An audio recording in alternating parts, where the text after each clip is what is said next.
1966 সালের বিশ্বকাপে সবারই বিশ্বাস ছিল শিরোপার লড়াই হবে ব্রাজিল, ইতালি, পর্তুগাল কিংবা স্বাগতিক ইংল্যান্ডের মধ্যে। কিন্তু সেই বিশ্বকাপে ইতিহাস লিখেছিল এক অচেনা দল, উত্তর কোরিয়া।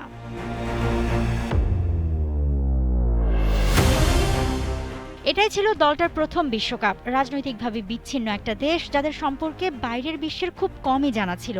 অনেকেই ভেবেছিলেন তারা হয়তো 3 ম্যাচ খেলেই বিদায় নেবে।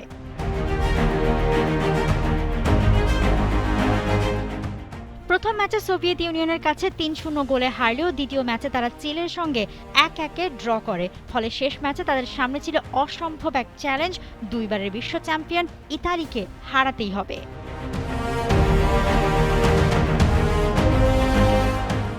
মিডলসব্রোর আয়ারসোম পার্কে সেই ম্যাচে সবাই ইতালিকে জয় ধরে নিয়েছিল, কিন্তু ৪২তম মিনিটে ইতিহাস বদলে যায়। দেশ জুড়ে ৪৫,০০০-এরও বেশি দোকান ও অনলাইন শপে যে কোনো কেনাকাটায় চলছে ১০,০০০ টাকার বেশি অফার। পেমেন্ট মানেই বিকাশ। পাক দুইকের নিখুঁত পাস থেকে পাক সেউং জিন গোল করে উত্তর কোরিয়াকে এগিয়ে দেন।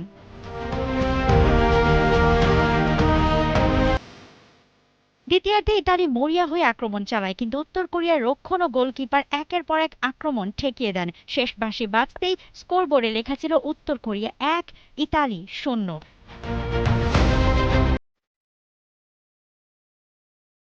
ফলাফলটি ছিল বিশ্বকাপ ইতিহাসের সবচেয়ে বড় অঘটনগুলোর একটি। ইতালি গ্রুপ পর্ব থেকেই বিদায় নেয়, আর কোয়ার্টার ফাইনালে উত্তর কোরিয়া উঠে যায় এশিয়ার প্রথম দল হিসেবে।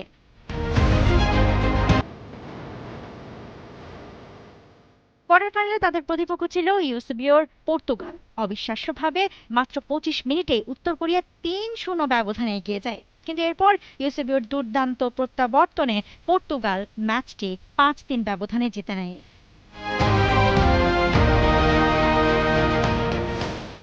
এই হারের পরও উত্তর কোরিয়ার সেই যাত্রা আজও ফুটবল ইতিহাসের অন্যতম রূপকথা। তারা প্রমাণ করেছিল বিশ্বকাপে নাম নয়, সাহস, বিশ্বাস আর লড়াইয়ের মানসিকতাই সবচেয়ে বড় শক্তি। আর ১৯৬৬ সালের সেই ইতালি বধ আজও বিশ্বকাপের সবচেয়ে স্মরণীয় অঘটনের তালিকায় শীর্ষে রয়েছে।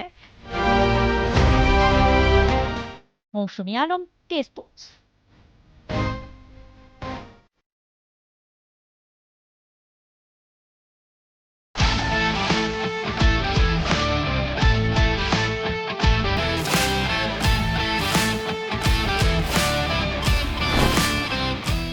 Hundred Moments of World Cup presented by Bikash.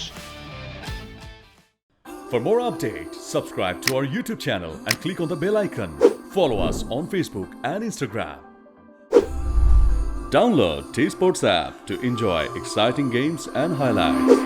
Visit tsports.com.